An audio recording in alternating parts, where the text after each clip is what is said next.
Sir जैसे कि मैंने बात करी कि आज भी इतने जो लोग हैं वो रेंट पे घर ले रहे हैं, तो इसके लिए एक जो हमारा एग्रीमेंट जो बनता है वो कितना इम्पोर्टेंट। दिल्ली क्या दिल्ली एनसीआर के अंदर भी ये प्रॉब्लम लोगों को फेस करनी पड़ रही है, जहाँ टेनेंट और लैंडलॉर्ड के बीच में ये चीज़ें आती हैं सामने। और उसका सबसे बड़ा रीज़न ही यही है। ये 11 महीने का ही एग्रीमेंट सुना है, इसके पीछे राज क्या है? 12 महीने क्यों नहीं है, 13 महीने क्यों नहीं है? अगर आप करवाते हैं तो उसके अंदर हमें रेंट एग्रीमेंट रजिस्टर्ड नहीं कराना पड़ता, पैसा बचाने वाली बात। पैसा बचाने के लिए। मगर अच्छा, हम बड़ा फनी सा है बोलना भी, हमने सुना था कि लैंडलॉर्ड जो है बिजली पानी ये सब काट देता है, क्या ऐसा कर सकते हैं? ऐसा कहीं भी राइट नहीं है। आप किसी की बिजली पानी आप बंद नहीं कर सकते। अगर कोई तो एक बात आपसे पूछनी थी कि आप रेंट पे रहते हैं या आपने कभी घर रेंट पे दिया है? मैं अपनी प्रॉपर्टी कहीं दी है रेंट पे। थोड़ा सा आप समझाए ना सर, है क्या? सब लीज का मतलब ये होता है कि मैंने आपसे ले लिया, रेंट पे लिया, मैंने आगे और ज्यादा रेंट पे अच्छा, चढ़ा दिया उसको रेंट। उसको और आगे चढ़ा दिया। आज पूरे दिल्ली एनसीआर में 20 से 30% टेनेंट रहते हैं, तो ये लैंडलॉर्ड और टेनेंट का रिश्ता ही बड़ा कमाल का है। लेकिन वो तब तक है जब तक कोई कॉन्फ्लिक्ट नहीं होती, इसलिए कहते हैं एग्रीमेंट बड़ी इंपॉर्टेंट चीज़ है। जैसे कि मैंने कहीं पढ़ा था, किसी लैंडलॉर्ड ने अपने एग्रीमेंट में लिख दिया कि अगर इनके घर पे कोई गेस्ट आता है for maybe for some number of days, तो उसके एक्स्ट्रा चार्जेस लगेंगे। बताओ, ऐसे भी क्लॉज जो है लैंडलॉर्ड ऐड करता है। तो आज इसी को समझने के लिए कि कितना इंपॉर्टेंट एग्रीमेंट है या कोई न्यू अगर लॉ आया है, whether it is for a tenant और लैंडलॉर्ड, तो इसके लिए हम कालरा जी को इनवाइट करते हैं, जो कि हमें हर एक चीज़ को ढंग से बताएंगे, ताकि अगर आपको अपनी प्रॉपर्टी रेंट पे देनी है या फिर आपको खुद जाके रहना है तो आपको फ़ायदा मिल पाए। हेलो कालरा जी। हेलो मैम, कैसे हैं आप? हाँ जी, बिल्कुल बढ़िया। सर जैसे कि मैंने बात करी कि आज भी इतने जो लोग हैं वो रेंट पे घर ले रहे हैं, तो इसके लिए एक जो हमारा एग्रीमेंट जो बनता है वो कितना इम्पोर्टेंट है, उसको समझना देखना दोनों के पॉइंट ऑफ व्यू से। एकता, आज आपने बहुत अच्छा टॉपिक लिया है, क्योंकि दिल्ली क्या दिल्ली एनसीआर के अंदर भी ये प्रॉब्लम लोगों को फेस करनी पड़ रही है, जहाँ टेनेंट और लैंडलॉर्ड के बीच में ये चीज़ें आती हैं सामने। और उसका सबसे बड़ा रीज़न ही यही है कि हम जो डॉक्यूमेंट्स देखते नहीं हैं, और वो देखने की ना वजह से, जैसा कि अभी आपने मेरे से पूछा कि वो एग्रीमेंट कितना ज़रूरी है। जितना ज़रूरी है जैसे के लिए हमारे लिए हवा और पानी है, वैसे ही एग्रीमेंट वो हमारे लिए ज़रूरी है। लाइफ लाइन है एक तरह की। लाइफ़लाइन है एक तरह की, क्योंकि लोग लॉन्ग टाइम के लिए भी लेते हैं। अब जैसे दिल्ली में, गुड़गाँव में बहुत सारे लोग बाहर से आते हैं, जॉब करने आते हैं, जिनका यहाँ अपना कोई भी घर नहीं होता, कोई भी ऐसी चीज़ नहीं, वो रेंट ही चूज़ करते हैं। तो उसके लिए सबसे बड़ी चीज़ उनको ये चाहिए होती है कि मुझे एक अच्छा लैंडलॉर्ड मिल जाए, जहाँ मैं सुकून से रह पाऊँ, जॉब करके आऊँ या बिज़नेस करके आऊँ, तो उसके बाद मैं सुकून से रह पाऊँ। तो ये बहुत बड़ी ज़रूरत है आज की डेट के अंदर, अगर हम कोई भी, ये लैंडलॉर्ड के लिए भी और टेनेंट के लिए भी, कि एग्रीमेंट का होना बहुत ज़रूरी है। नहीं तो बहुत सारी चीज़ें, ये चीज़ें ना होने की वजह से फिर अल्टीमेटली डिस्प्यूट ही क्रिएट करता है। और जैसे कि मैंने स्टार्टिंग में भी बताया कि क्या क्लॉज लगाया था बताओ लैंडलॉर्ड ने, तो ऐसे भी ब्लफ करते हैं लोग। बिल्कुल, वो ना पढ़ने की वजह से। और कोई भी एग्रीमेंट अगर हम बनाते हैं, उसको हम स्टडी थ्रूली ज़रूर करें, और उसको किसी से भी चेक कराएँ, किसी लीगल एडवाइज़र से भी हम एक बार चेक करा लें कि इसके अंदर किस तरीके के क्लॉज़ डले हुए हैं। वो क्लॉज़ों को पढ़ना बहुत ज़रूरी है, कि किसी के लिए भी, चाहे वो मैं दोनों की बात कर रहा हूँ, टेनेंट की भी बात कर रहा हूँ, लैंडलॉर्ड, दोनों के लिए वो सही रहे।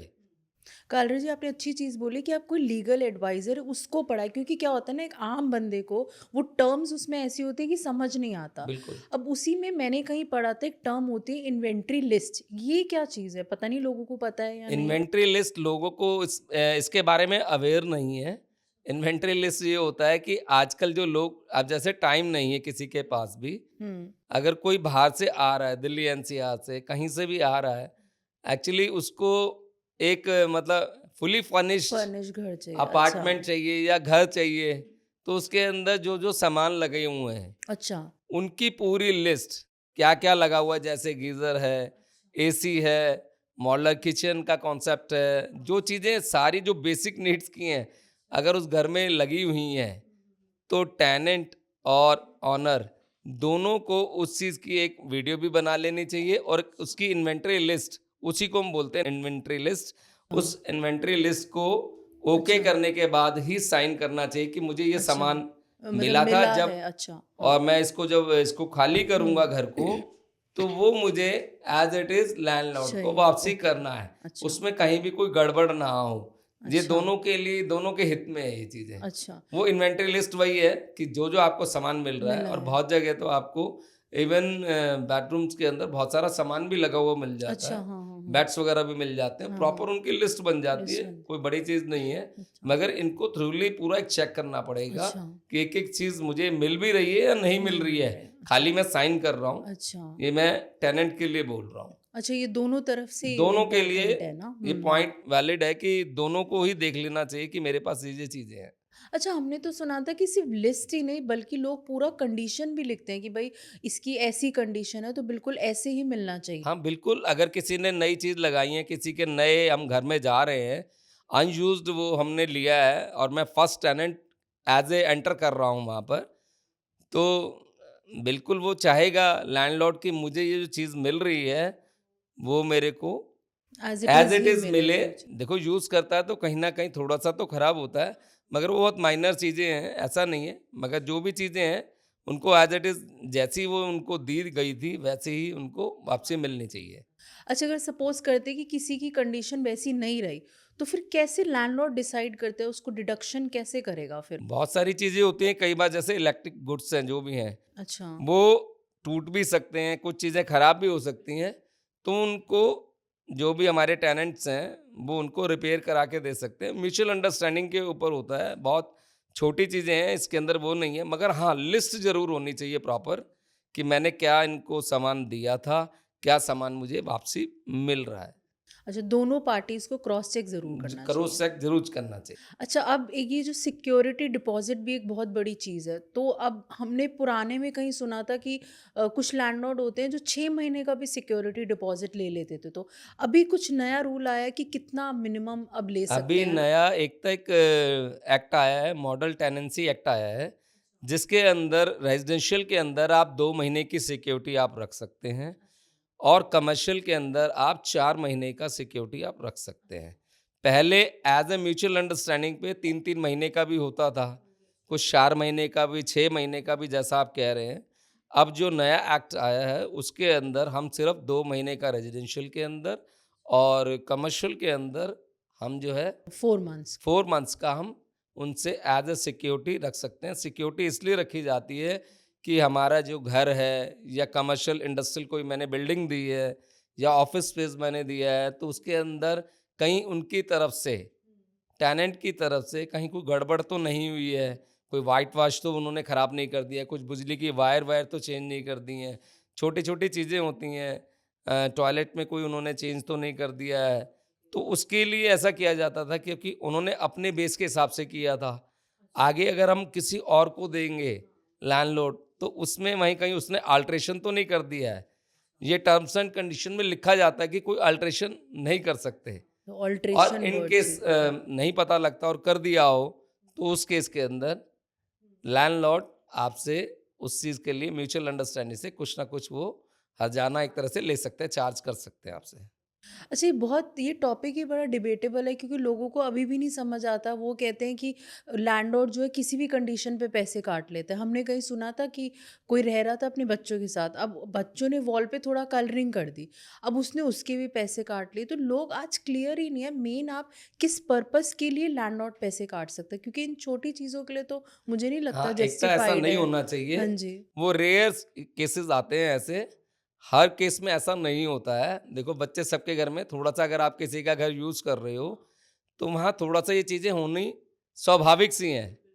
तो ऐसा नहीं है कि नहीं होगा, अगर घर में रह रहे हैं, थोड़ा-सा गंदा भी होता है, व्हाइट वॉश भी होता है, तो इसमें ऐसा कुछ नहीं है। मगर एक केस आपको मैं बताता हूँ, बैंगलोर के अंदर आप जिस कंडीशन में ले रहे हैं, आपको व्हाइट वॉश करा के जब आप उसको वैकेंट करते हैं, तो आपको व्हाइट वॉश भी करा के देना पड़ता है। अच्छा, ये तो बड़ी हमारे यहाँ भी शॉकिंग ऐसा चीज़ नहीं है। है, दिल्ली अच्छा, दिल्ली एनसीआर में नहीं एनसीआर है। में नहीं है। हाँ जी, कुछ जगह अब ये चीज़ें चल पड़ी हैं साउथ की तरफ कि अगर आपने यूज़ किया है 11 महीने या 24 मंथ या जैसे भी आपने यूज़ किया है उस घर को, तो आप जब खाली करेंगे, तो आपको पूरा व्हाइट वॉश वगैरह, स्विचेज़ वगैरह अप टू मार्क करके देने पड़ेंगे। एज इट इज जैसे मिला एज़ था इट इज़ वैसे जैसे हैंड लिया था ओवर वो देना करना। पड़ेगा अच्छा। आपको। अच्छा, अभी भी ना कालरा जी लोग क्लियर नहीं है कि क्या करने पे पैसा नहीं कटेगा। अब जैसे मैंने आपको बोल दिया कि अगर कलरिंग कर ली, छोटी मोटी चीजें, तो कौन सी वो मेजर चीजें हैं उस पे लैंडलॉर्ड पैसा काट सकता है? देखिए इसके अंदर मैं आपको क्लियर करता हूँ एकता।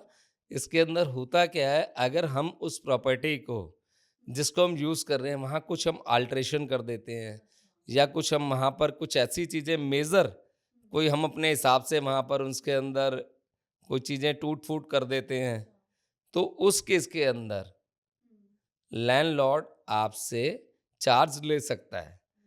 छोटी मोटी चीज़ों के लिए ये म्यूचुअल अंडरस्टैंडिंग होती है, तो उसमें डिडक्ट करना भी नहीं चाहिए और मैं जहाँ तक समझता हूँ करते भी नहीं हैं।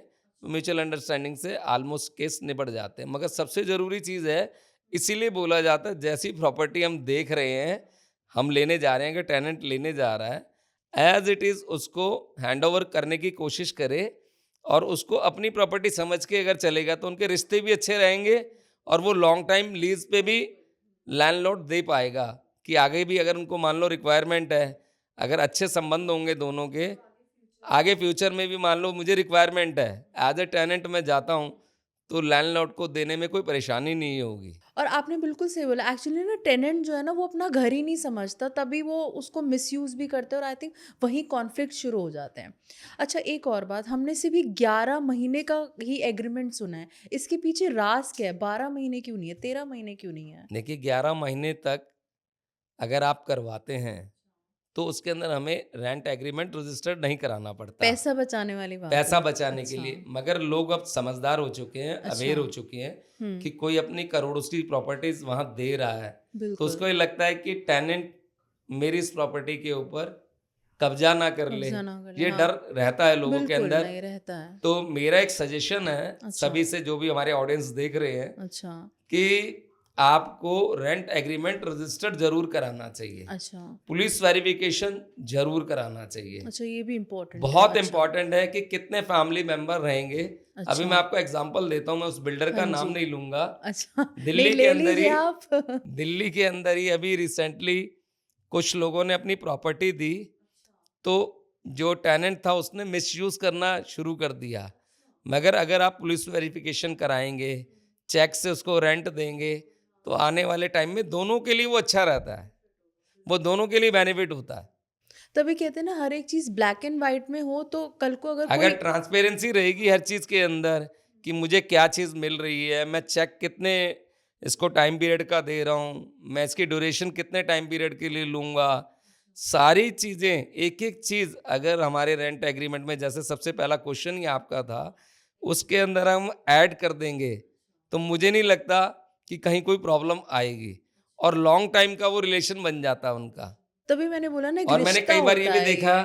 कि लोग, उनको इतना अच्छा मतलब ऑनर का, लैंडलॉर्ड का व्यवहार इतना अच्छा लगता है, कई बार वो प्रॉपर्टी जब उनके पास पैसा आता है, वो प्रॉपर्टी परचेज भी कर लेते हैं उसी प्रॉपर्टी को। सुना है ऐसे केसेस भी। ऐसे बहुत सारे केसेस होते हैं, बहुत सारे केसेस। अच्छा। ओके।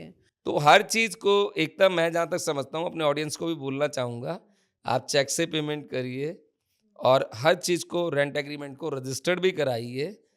एक-एक चीज़, एक-एक क्लॉज़ दोनों के पढ़ के, समझ के, लीगल एडवाइज़र से सलाह लेके, तो उसके अंदर वो चीज़ें रहती हैं, तो कोई उसमें फिर डिस्प्यूट नहीं आता। नहीं, ये आपने बहुत अच्छी चीज़ बोली कि अगर पहले से ही सब कुछ क्लियर होगा तो डिस्प्यूट ही नहीं होगा, और अगर रिलेशन भी अच्छे हैं तो आगे जाके वो प्रॉपर्टी भी खरीद सकता है। अच्छा, इसमें एक और चीज़ है कि लोगों का क्या है ना कि लोग एग्रीमेंट तो वैसे भी नहीं पढ़ते हैं। तो आपको क्या लगता है, लीगल एडवाइज़र ही हमेशा हायर करते हैं या एक बंदा समझ सकता है एग्रीमेंट को? इतना आसान है समझना? मेरा मानना ये है कि देखो, कुछ टर्म्स कंडीशन ऐसी लिखी होती हैं, कई-कई बार 6-6 7-7 पेजेज़ का वो बना होता है रेंट एग्रीमेंट, हर आदमी नहीं पढ़ पाता। अगर लीगल एडवाइज़र होता है, तो आपको सही सजेस्ट कर पाता है वो। अच्छा। तो उसके अंदर आपको फिर प्रॉब्लम खत्म हो जाएगी सारी। अच्छा, तो आपकी ये सजेशन है कि हमेशा एक बिल्कुल, एडवाइज़र से एक ही आप। लीगल एडवाइज़र ज़रूर होना चाहिए जिससे आप कंसल्ट कर पाएँ। नॉमिनल फ़ीस लेगा वो, उसके अंदर आपकी वो सारी चीज़ें जो उसमें टर्म्स कंडीशन लिखी हैं वो सारी चीज़ें आप उसमें चेक कर सकते हैं और उससे चेक करा सकते हैं। नहीं, बिल्कुल सही बोला। अच्छा, लैंडलॉर्ड को हमेशा यही बड़ा फ़ियर होता था, जैसे आपने बोला ना कि कब्ज़ा कर लेगा। तो उस कब्ज़े के चक्कर में अब वो क्या होता है ना, आगे भी प्रॉपर्टी नहीं देता। तो अब जैसे कि नया रूल आ गया है, तो उस थोड़ा-सा आप रूल के बारे में बताएँ। हमने सुना है कि जो रेंट है, अगर वो टाइम उसका क्रॉस हो जाता है, तो वो डबल रेंट चार्ज कर सकता है लैंडलॉर्ड। बिल्कुल, बिल्कुल ठीक बात कह रहे हैं। देखिए, अगर आज दिल्ली एनसीआर के अंदर करोड़ों की प्रॉपर्टी हो गई है और मैं किसी को देता हूँ, तो मुझे मन में एक डाउट तो रहता है कि कहीं ये प्रॉपर्टी पे मेरी कहीं कब्ज़ा ना कर ले और बाद में रेंट देना बंद ना कर दे या मेरे बिजली के बिल देना ना बंद कर दे, मेंटेनेंस देना बंद ना कर दे। तो मुझे कई बार ये डर कोई भी हो, आदमी को होता है कि कोई भी प्रॉपर्टीज़ आज करोड़ों के अंदर मिल रही है, तो मेरी प्रॉपर्टी हार्ड अर्निंग मनी है मेरी, लाइफ टाइम मैंने उस पैसे को जोड़ के एक एक घर बनाया था सेकंड हाउस में अपनी रेंटल के लिए कि मेरी एक सेकंड इनकम हो जाएगी।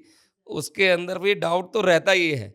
उसके अंदर सबसे बड़ा कारण ही यही है कि जो नया एक्ट बना है, अच्छा। मॉडल टेनेंसी एक्ट जो नया आया है, इन केस अगर टेनेंट खाली नहीं करता है, तो उस केस के अंदर ऑनर, लैंडलॉर्ड आपसे डबल चार्ज कर सकते। चार्ज रेंट ले सकता है। ये नया नॉर्म्स बना है। देखो पहले एक तरफा ही था जहाँ तक मुझे लगता है कि टेनेंट के फेवर में रहता था, मगर गवर्नमेंट ने अब कुछ पॉलिसीज नए एक्ट ऐसे बनाए हैं कि जिनके अंदर दोनों के लिए ही वो बेनिफिशियल रहेंगे वो। नहीं, ये आपने बिल्कुल सही बात बोली। अच्छा, अब सपोज़ करें कि जो 12 मंथ्स मतलब 11 मंथ्स क्रॉस हो गए, तो अब हमें रजिस्ट्रेशन भी करानी पड़ेगी। तो वो सारा पैसा लैंडलॉर्ड पे करता है या फिर टेनेंट को? नहीं, इसमें दोनों चीज़ें हैं देखिए एकता जी।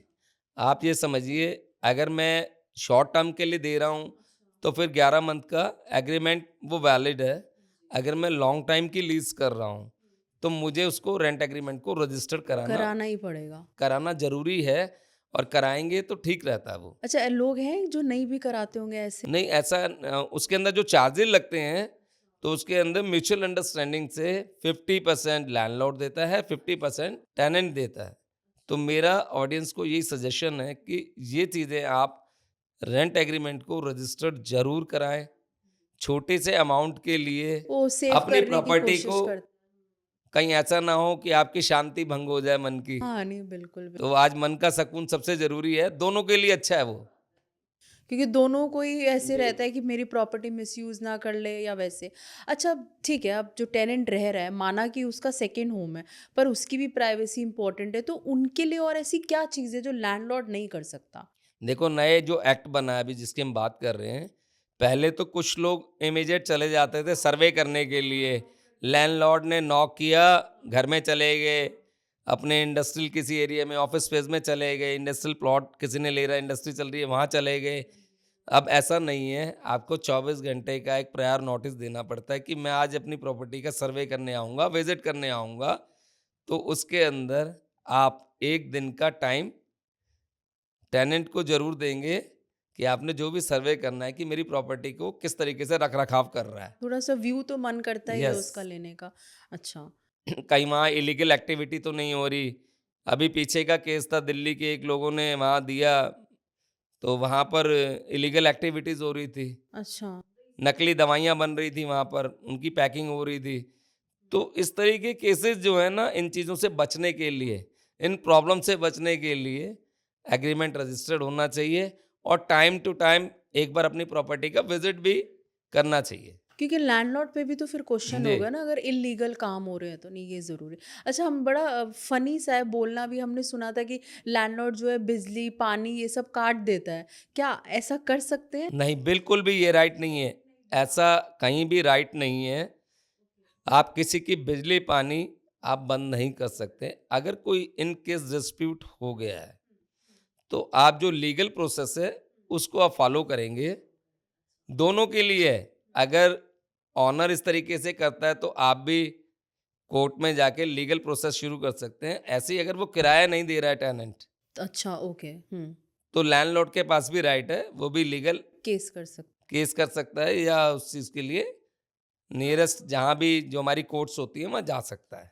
तो अगर किसी कैसे आप बिजली पानी नहीं काट सकते, बिल्कुल भी नहीं काट सकते। अच्छा। वो आपको कोई भी हमारा जो है कॉन्स्टिट्यूशन कोई राइट नहीं देता वो, बिल्कुल भी नहीं देता। अच्छा, ये दोनों की म्यूचुअल अंडरस्टैंडिंग, सपोज़ करें आपने मुझे घर दिया रेंट पे, मेरा मे बी सैलरी नहीं आई या कोई ऐसा इश्यू हो गया तो मैं इस महीने आपको रेंट नहीं दे पाऊँगी। तो म्यूचुअली ऐसा होता है कि आप फ़ेवर कर सकते हैं, या इसमें भी लैंडलॉर्ड बड़े स्ट्रिक्ट होते हैं कि भई मुझे तो रेंट दो, नहीं तो मैं फिर भई केस कर दूँगा? या मतलब कैसे होता है? क्या लिबर्टी मिलती है कि कुछ महीने अगर रेंट ना जी, दिया जाए? बिल्कुल आपने सही बोला कि ये म्यूचुअल अंडरस्टैंडिंग पे होता है। अदरवाइज़ जो भी लैंडलॉर्ड हैं वो रुकते नहीं हैं, तो उन्होंने तो हर क्योंकि महीने हर महीने उनको रेंट चाहिए। चाहिए चाहिए। अच्छा। कोई म्यूचुअल अंडरस्टैंडिंग्स अगर है, किसी के साथ कोई मिसहैपनिंग हो चुकी है, तो वो आपस की एक अंडरस्टैंडिंग पे हो सकता है। वैसे टेनेंट को राइट नहीं है कि मैं उनका रेंट रोकूँ। एक डेट भी फिक्स, जो मैंने आपको बोला ना, एग्रीमेंट के अंदर डेट भी मेंशन होती है अच्छा, किस कि डेट इस पे डेट रेंट? को आपको पेमेंट रेंट देना ही पड़ेगा। तो उसमें भी कोई फ्लेक्सिबल होगा कि भाई उसमें 2-3 1-2 दिन दिन का ऊपर-नीचे का लिखा ग्रेस जाता मिल है, जाता है? एग्रीमेंट में लिखा जाता है कि मैंने 5 तारीख को देना है, तो 5 से 10 के बीच-बीच में मैं रेंट आपको ट्रांसफ़र कर दूँगा। अच्छा, नहीं ये अब मुझे लगा कि कोई लीगल वे में होगा कि नहीं, ठीक नहीं, है ऐसा 1-2 इसमें कोई महीने भी नहीं का है। म्यूचुअल ग्रेस मिल अंडरस्टैंडिंग सकता से है। अगर कुछ ऐसी मिसहैपनिंग हो चुकी हैं, अच्छा। तो कर सकता है। अदरवाइज़ कोई भी हो, उसको अपना जिसने जो अपनी रेंट प्रॉपर्टी है, दी है, हाँ। उसको रेंट तो चाहिए हाँ, ही। इवेंचुअली इसलिए उसने लैंडलॉर्ड रेंट को पे चढ़ाई बिल्कुल। है, बिल्कुल। अच्छा कालरा जी, साल खत्म होते ही ना जो टेनेंट होता है उसका बीपी इसलिए बढ़ जाता है कि पता नहीं मकान मालिक कब आएगा, जी मैं तो रेंट बढ़ा रहा हूँ। तो ये मकान मालिक की अपनी कॉल होती है, या उन कुछ ऐसे रूल्स है कि लैंडलॉर्ड के लिए इतना ही परसेंट आप बढ़ा सकते हैं? नहीं, क्लॉज़ डले हुए हैं, इसमें लॉ बना हुआ है ये। इसके अंदर 5 से 10% का हर साल के बाद आप रेंट बढ़ा सकते हैं। अच्छा, बढ़ा सकते हैं। बढ़ा सकते हैं, म्यूचुअल अंडरस्टैंडिंग भी होता है। मगर जो है ऑनेस्टली मैं आपको बताऊँ, हर आदमी ये चाहता है कि जो मुझे रेंट मिल रहा था, नेक्स्ट ईयर मुझे वो बढ़ के ही मिले। तो 5 से 10% का उसमें रहता है कि ये म्यूचुअल अंडरस्टैंडिंग पे एडजस्ट हो जाता है कि मुझे इतना चाहिए, चाहिए। अच्छा, तो पूरे दिल्ली एनसीआर में यही यही एवरेज है? चलता है, 5 से 10% अच्छा। का रेंट एग्रीमेंट इंक्रीज़ होता ही होता है। कालरा जी, आपने बहुत सारी अच्छी बातें बताई, तो एक बात आपसे पूछनी थी कि आप रेंट पे रहते हैं या आपने कभी घर रेंट पे दिया है? आपका कैसा एक्सपीरियंस रहा है? अगर ऐसा है आप बताएँ मैंने प्लीज़। मैंने रेंट पे कभी रहा नहीं हूँ, मगर मैंने रेंट पे दी हैं चीज़ें। तो मैं सारी चीज़ें जो आपसे अभी मैंने डिस्कस की हैं, एग्रीमेंट करने के बाद, चेक में ही रेंट लेना, ये सारी चीज़ें करने के बाद ही मैं आगे बढ़ता हूँ कि उसके अंदर सारी चीज़ें, सारे क्लॉज़ पढ़ने के बाद कि मेरी प्रॉपर्टी वो कहीं डिस्प्यूट में ना जाए। तो ये रहता ही है, और मैं ऑडियंस को यही सजेस्ट करूँगा कि कोई भी ऐसा स्टेप जल्दबाजी में ना उठाएँ, ना लैंडलॉर्ड और ना ही टेनेंट। अच्छी तरह से समझ के, सारी चीज़ों को पढ़ के, उसके बाद साइन करें, क्योंकि नहीं तो 5-6 पेजों से इसके अंदर जो रेंट एग्रीमेंट बना होता है, आदमी साइन कर देता है, बाद में खामा-खाम के झगड़े होते हैं, डिस्प्यूट क्रिएट होते हैं। तो उससे बेहतर यही है कि हम अच्छे तरीके से समझ के उस रिश्ते को भी मजबूत करें और अपने घर को आगे बढ़ा सकते हैं और शांति से वहाँ रह सकते हैं हम लोग। और हमने ये भी सुना है बड़े लोग पोर्टफोलियो भी देखते हैं कि हम किन लोगों को अलाउ कर रहे हैं रहने के लिए, हमने ये भी सुना है। प्रॉपर चेक नहीं, होता है नहीं, कि भाई बिल्कुल ठीक कहाँ बात काम है। उनका करते हैं, प्रोफ़ाइल कैसे, देख के वो अगर भी आप ज़रूरी करते है हैं, मतलब।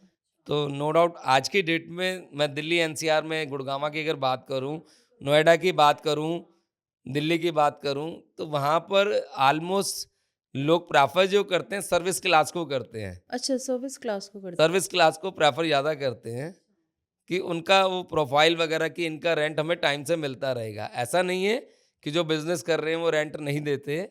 ये सारी चीज़ें आपस में एक एडजस्टमेंट होती है, किसी ने किसी का रिकमेंड कर दिया तो उसको भी दे देते हैं लोग।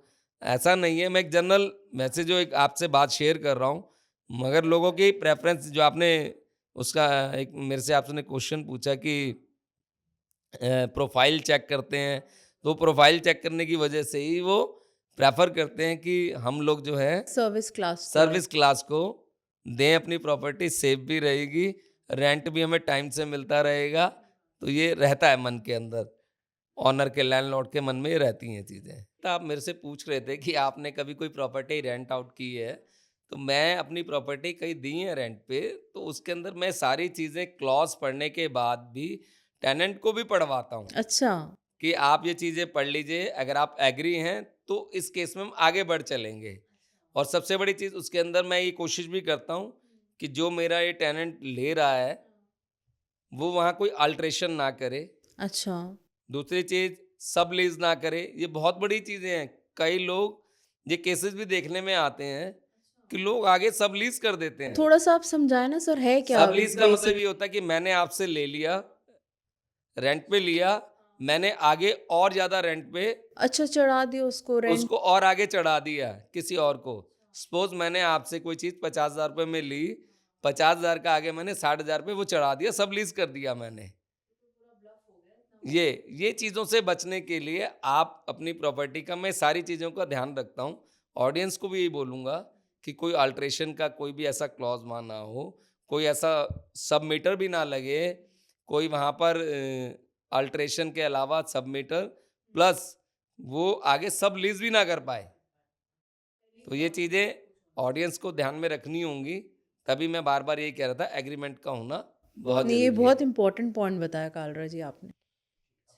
और सिर्फ टेनेंट्स के लिए नहीं, जबकि लैंडलॉर्ड भी हो, हर एक बंदे को देखना बड़ा इम्पोर्टेंट है। एक केस था, जो लैंडलॉर्ड था वो एक इलेक्ट्रिशियन के साथ घर गया और बल्ब चेंज करना था। तो वहाँ क्या किया उन्होंने, बल्ब पहले कैमरा लगा दिया और फिर बल्ब लगाया। तो इस तरीके से वो जो था टेनेंट्स को मिसयूज़ करने लग गया। तो हर एक चीज़ बड़ी आपको बाकायदे से देखनी चाहिए। चाहे अगर लैंडलॉर्ड भी घर आ रहा है तो वो क्या कर रहा है, क्या चीज़ चेक कर रहा है, क्या नई चीज़ें ऐड कर रहा है, तो हर एक चीज़ को आपको ध्यान से देखना चाहिए। कालरा जी, थैंक यू, आपने ये बताया कि सिर्फ टेनेंट के लिए ही नहीं सोचा जाता, लैंडलॉर्ड के लिए भी सोचा जाता है, क्योंकि दोनों की चीज़ें लगी है, उसकी लैंड लगी हुई है और उसका पैसा जा रहा है, तो दोनों ही इम्पॉर्टेंट है। So thank you so much, आपने आज इतनी बातें करी और हमारे ऑडियंस को, चाहे वो कोई केस हो या फिर कोई ऐसा एक्ट आया हो, तो हमें लोगों को हम फ़ायदा पहुँचा सकें। Thank you so much. Thank you. चाहे आप टेनेंट हो या लैंडलॉर्ड हो, दोनों केस में एग्रीमेंट को पढ़ना समझना वाकई में बहुत ज़रूरी है। वरना क्या होता है ना, कि जैसे मैंने स्टार्टिंग में बोला, ऐसे ऐसे क्लॉज ऐड होते हैं जिसकी वजह से बाद में लड़ाइयाँ होती हैं। और कालरा जी ने जैसे नए केस के बारे में बताया, नए एक्ट के बारे में बताया, तो उससे यही पता लगता है कि दोनों पार्टी सेफ है, अगर हर चीज़ बाकायदे से देखी जाए और समझी जाए। Thank you so much.